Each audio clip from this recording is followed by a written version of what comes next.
Saya Retno Valvi dari Prodi S1 Farmasi, Stikes Bakti Mandala Husada Slawi. Di sini saya akan mereview sebuah jurnal sebagai tugas dari mata kuliah toksikologi. Jurnal yang akan saya review di sini yaitu kasus kematian akibat dikorfos dan pentoat.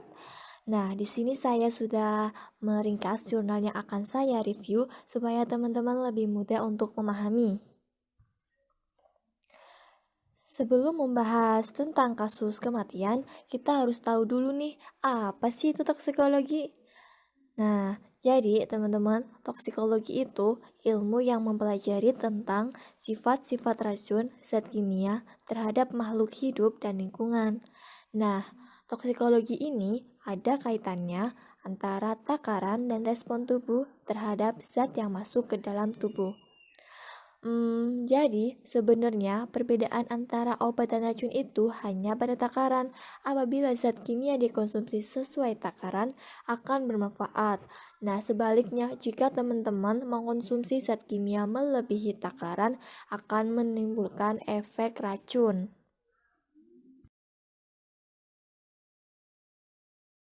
Yang pertama ada toksikologi lingkungan. Untuk toksikologi lingkungan, ini berhubungan dengan dampak zat kimia yang berpotensi merugikan yang muncul sebagai polutan lingkungan bagi organisme hidup. Untuk istilah lingkungan itu sendiri mencangkup udara, tanah, dan air. Yang kedua, ada toksikologi ekonomi. Di sini, toksikologi ekonomi menjurus pada efek-efek berbahaya dari substansi khusus yang berhubungan dengan kebutuhan manusia, seperti bahan pengawet, pestisida, dan lain-lain. Dan yang ketiga ada toksikologi kehakiman. Untuk toksikologi kehakiman menangani aspek medis dan aspek hukum atas pengaruh berbahaya zat kimia. Dan untuk jurnal yang saya review di sini ini termasuk ke dalam kategori toksikologi ekonomi. Kenapa? Karena diklorfos dan pentoat ini merupakan zat kimia yang terkandung pada pestisida. Selanjutnya di sini ada pengertian pestisida yang merupakan zat untuk membunuh dan mengendalikan hama. Penggunaan pestisida yang tidak tepat dapat mengakibatkan keracunan bahkan kematian. Seperti sebelumnya, saya sudah menjelaskan bahwa zat kimia yang digunakan sesuai takaran dia akan bermanfaat.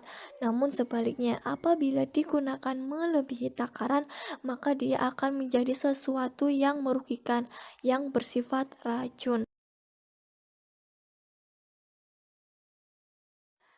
Oke, selanjutnya di sini ada diklorfos dan pentoat. Nah, kedua zat kimia ini termasuk ke dalam pestisida golongan organofosfat yang memiliki efek toksik pada manusia dan dapat menyebabkan kematian yang fatal. Nah, organofosfat sendiri itu teman-teman merupakan zat kimia yang terkandung pada pestisida untuk membunuh hama. Diklorfos sendiri ini termasuk ke dalam pestisida golongan 1B yang artinya berbahaya. Sedangkan pentoat ini termasuk ke dalam pestisida golongan 1. Bagaimana diklorfos dan pentoat masuk ke dalam tubuh? Nah, jadi untuk kematian akibat organofosfat sering terjadi pada manusia melalui paparan yang tidak disengaja, bisa melewati kulit atau melewati saluran pernafasan. Nah, selain itu bisa melalui mata atau kemudian di sini ada efek keracunan di diklorfos dan pentoat. Nah, sebenarnya efek yang ditimbulkan itu tergantung seberapa banyak kita terpapar oleh kedua zat tersebut. Nah, untuk efek awal biasanya tuh terjadi ruam kulit, mual, muntah, lemas, sakit kepala, dan gangguan penglihatan. Dan untuk gejala lanjutannya itu seperti keluar ludah berlebih, keluar lendir dari hidung, diare, keringat berlebih, air mata berlebih, bahkan bisa terjadi kejang dan koma. Selanjutnya di sini ada analisis toksikologi forensik kasus kematian akibat diklorfos dan pentoat. Nah, teman-teman di sini ada 4 tahapan yang dilakukan. Yang pertama ada penyiapan sampel. Nah, penyiapan sampel sendiri itu meliputi metode penanganan sampel, jumlah sampel yang akan digunakan, serta memilih metode analisis yang tepat. Yang kedua ada uji penapisan atau screening test, dilakukan dengan general unknown test atau pendekatan terbuka dan dengan pendekatan yang ditargetkan. Nah, yang ketiga di sini ada uji konfirmasi untuk memastikan identitas analit. Apakah betul itu dikrofos? Apakah betul itu pentoat? Nah, dan terakhir yang keempat, ada determinasi dan interpretasi temuan analisis. Jika sudah ditemukan itu benar-benar dikrovos dan pentoat, maka di sini kita dapat mengetahui konsentrasi. Seberapa banyak sih konsentrasi dikrovos dan pentoat yang masuk ke dalam tubuh yang dapat menyebabkan kematian.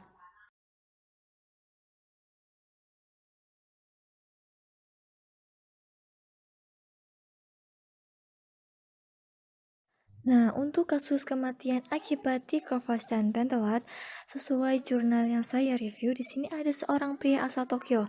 Dia ditemukan di kamarnya dengan botol bersih cairan kecoklatan gelap.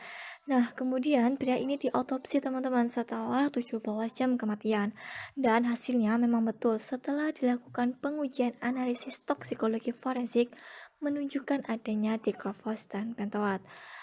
Nah, untuk kasus lain, di negara yang belum berkembang, terdapat lebih dari 60% kasus kematian akibat pestisida.